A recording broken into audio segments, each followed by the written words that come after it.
Denise, now 35, lost her mother when she was 8 years old. Her father raised her alone for about 10 years until she was 13. That's when her dad shared that he was dating someone. At first, Denise didn't have strong feelings about it, but when she was 14, her dad introduced her to his girlfriend, Margaret. Her dad mentioned they were planning to get married. Margaret was significantly younger than Denise expected, only a decade older than her.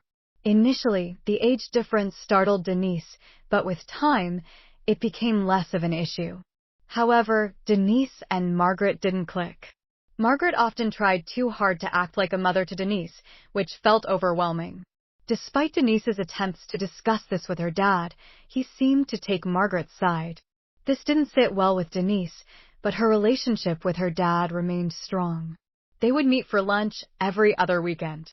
Sometimes, her dad tries to encourage a relationship between Margaret and Denise, but eventually, he seems to accept Denise's feelings. Professionally, Denise was doing well. Straight after college, she landed a job at a reputable firm. Financially, she was neither wealthy nor struggling, living a comfortable life and managing to save. However, Denise's world was shaken when she was 30. Her dad tragically passed away in an accident. Losing him was an enormous blow, leaving her to navigate profound grief.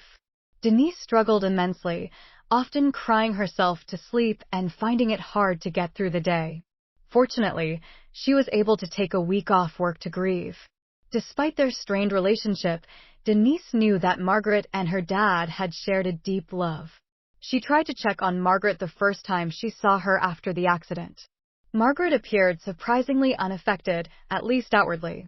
Denise, on the other hand, was visibly distressed, with puffy, dark-circled eyes and a blotchy complexion from constant crying. It struck Denise how different their grieving processes appeared to be. She recognized it might seem judgmental to expect Margaret to grieve in the same way, but secretly, she wished she wasn't the only one feeling such a profound sense of loss over her dad, who meant everything to her. This feeling slowly dissipated when Margaret and Denise had a heart-to-heart. Margaret tearfully reminisced about the wonderful person her dad was and how his absence left a void in their lives. It became clear to Denise that Margaret, too, was grappling with grief. Following this conversation, Denise found herself visiting Margaret more frequently. Their meetings over tea became a space where they could openly share their emotions. It was refreshing to interact with Margaret as herself rather than in the role she had tried to fill as a mother figure. One day, during one of their talks, Margaret began sobbing uncontrollably. It caught Denise off guard because their discussion hadn't touched on anything particularly sad. Denise quickly moved to comfort her, letting her lean on her. Once Margaret had settled a little, Denise gently inquired about what had upset her so much. Through her tears, Margaret explained that she had received a worrying letter from the bank. She had been so engrossed in caring for Denise's dad and handling his medical bills in the preceding months that she'd neglected the mortgage payments. Now, with the mortgage in her name and no job to her credit, she was facing the threat of homelessness. The bank had given her a 5-month deadline to clear her dues, including the mortgage payments for those months. Margaret was in a financial bind, with not enough money to meet the bank's demands. Her dad hadn't left her with sufficient funds to tide over such a crisis. Trying to soothe her, Denise reassured Margaret that it wasn't the end of the world and that she was in a position to help her out. Surprised and grateful, Margaret listened as Denise proposed her conditions for the assistance. First, Denise explained that it wasn't feasible for her to both rent her place and cover Margaret's mortgage, so she would need to move in with her. Margaret immediately agreed, affirming that the house was as much Denise's as hers. Secondly, Denise made it clear that this arrangement couldn't be permanent. She would help with the mortgage for now, but Margaret needed to find employment soon to take over its payments. Denise was willing to contribute to half of the mortgage to ease the transition. Margaret agreed to these terms, deeply thankful for the support. Through this ordeal, Denise and Margaret found a new understanding and appreciation for each other, brought together by their mutual love for Denise's dad and their shared commitment to honoring his memory.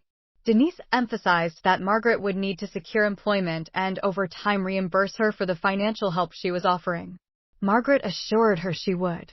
Understanding the immense transition from financial security to uncertainty evoked Denise's empathy towards Margaret. The anxiety and stress she must have been feeling were unimaginable, but thankfully, Denise was in a position to assist. Thanks to a principle her dad instilled in her, the importance of maintaining a robust savings account for unforeseen challenges, Denise was able to help. Within the following week, Denise reached out to Margaret's bank to negotiate the mortgage payments and prevent the foreclosure. Margaret had missed 5 months of payments, which, along with late and pre-foreclosure fees, amounted to approximately $220,000. It was a significant sum, even from Denise's savings, but it was necessary to prevent Margaret from losing her home. Her gratitude was palpable. She even prepared a lavish feast as a gesture of thanks, showcasing a humility Denise hadn't seen in her before. Denise reminded her, though, of the importance of beginning her job hunt promptly. Margaret assured her that the process had already commenced. Moving in with Margaret marked a new chapter. Living together again was an interesting adjustment. Margaret had become more particular about the cleanliness of the house than Denise remembered, a trait Denise didn't mind except when it came to her personal space. Denise stood her ground regarding the state of her room, advocating for mutual respect for their individual preferences, especially since her financial contribution was a significant reason they were able to maintain this living arrangement. Despite occasional minor disagreements, cohabitation was largely positive. As time passed, transitioning from weeks to months and months into years, Denise's patience began to wear thin with Margaret's prolonged job search. Margaret consistently assured her she was looking for employment, yet progress seemed stagnant. Despite Denise's support, she noticed no progress in Margaret's job search. It struck her as odd that Margaret hadn't even mentioned going for an interview.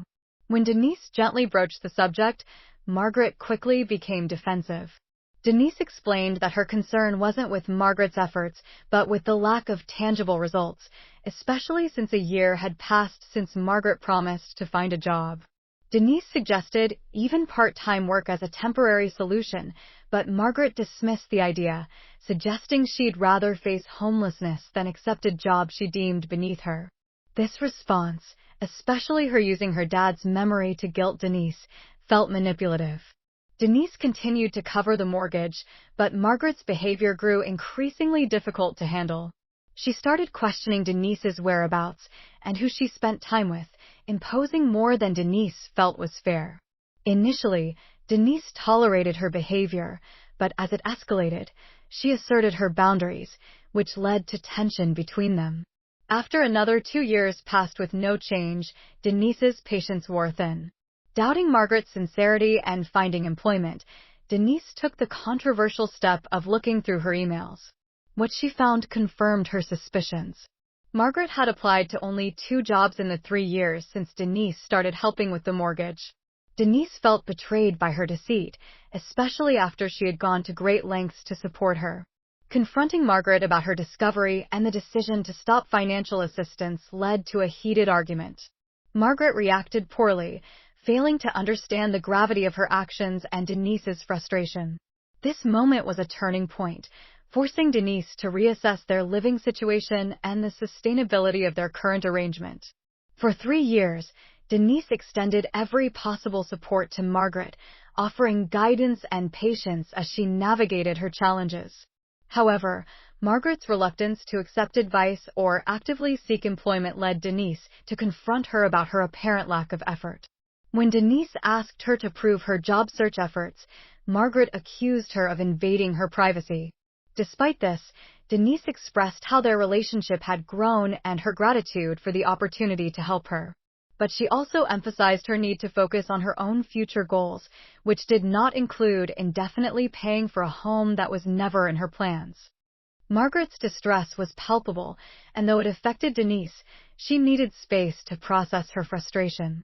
During this time, Denise considered how she could assist Margaret in a way that would also allow her to move forward.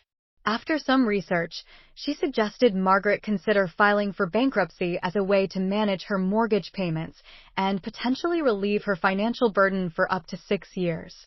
Initially hesitant, Margaret eventually opened up to the idea, and Denise committed to helping her with the process.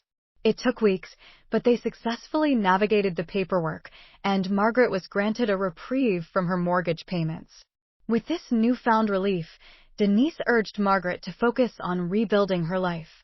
Her response, though cold, indicated she believed she could manage on her own.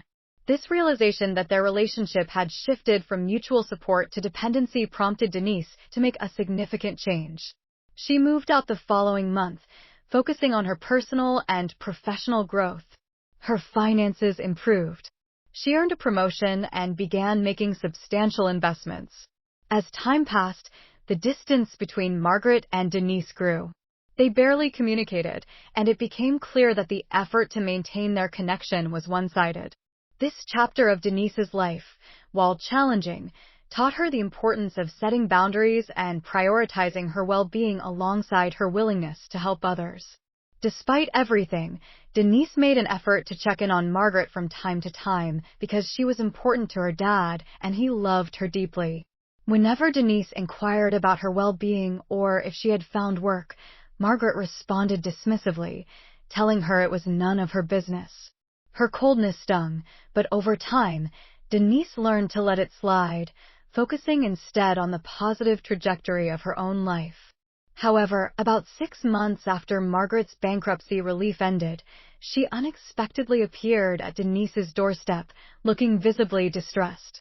Her disheveled appearance and evident weight loss signaled she was facing severe hardships. Despite anticipating a request for help and mentally preparing to refuse, Denise couldn't ignore her plight and invited her in to talk. Margaret confessed to spiraling into deep loneliness and depression after Denise moved out, expressing regret for pushing Denise away during her moments of anger. She explained her anger was directed not only towards herself and the loneliness she felt, but also towards her dad for leaving her in such a state and the frustration of her ongoing struggles, including a 5-year-long unsuccessful job hunt. Hearing Margaret's admission of her severe depression and financial desperation, including the dwindling of the funds her dad left her and her family's lack of support, left Denise in a difficult position. Though she had firmly decided against further financial assistance, the sight of someone so close to the edge of despair, someone her dad had cared for, made it challenging to maintain that resolve. Denise understood all too well how debilitating depression could be and found herself torn between her determination to uphold her boundaries and the empathy she felt for a person in the throes of such a profound struggle. Her empathy quickly turned into action as she assured Margaret she would extend her help once more. Margaret's tears and heartfelt thanks warmed her, reinforcing her belief in supporting those in need. The following week found Denise back at the bank, navigating the complexities of Margaret's mortgage, which had been neglected for 6 months. She couldn't help but wonder why Margaret hadn't considered adjusting her mortgage to more manageable payments. However, considering her overwhelmed state, Denise chalked it up to her inability to deal with the situation. Upon reviewing her mortgage details, Denise discovered she was $992,000 short of fully settling her debt, including late fees. Denise's financial situation had improved significantly over the past 6 years, allowing her the capability to cover this amount. When Denise proposed directly paying off Margaret's mortgage with the understanding she would repay her over time, Margaret was moved to tears. She eagerly agreed, promising repayment. Denise planned to formalize this agreement in writing, but somehow, Margaret persuaded her to prioritize settling her debt before drafting any contract. After paying off her loan, Denise visited Margaret's home, only to be greeted by a scene that unsettled her deeply. An unknown car was in the driveway, and inside, the sound of Margaret's laughter intertwined with a man's voice filled the air. Entering the living room, Denise was confronted with the sight of Margaret comfortably seated on another man's lap, a stark contrast to the grief-stricken widow who had spoken so fondly of her father just a week prior. This display of affection so soon after her declarations of undying love for Denise's dad and the emotional appeals that had led Denise to assist her financially felt like a betrayal. Reflecting on her earlier words, Denise realized they might have been a calculated attempt to manipulate her feelings, leveraging her love for her dad to coax her into paying off her loan. The realization struck hard when Margaret, noticing Denise's presence, pointed her out to her companion with a laugh, introducing her in a manner that felt dismissive and exploitative. This moment crystallized the manipulation Denise had overlooked, prompting her to reconsider the nature of her support and the boundaries she had allowed to be crossed. During an unexpected and unsettling visit, Margaret gloated to her companion about how she had cunningly manipulated Denise into paying off the house's mortgage, a property she acquired through her father. She admitted to feigning helplessness to secure Denise's financial assistance, revealing her true colors and intentions. Her lack of genuine affection for her father and her exploitation of their relationship for financial gain was blatant.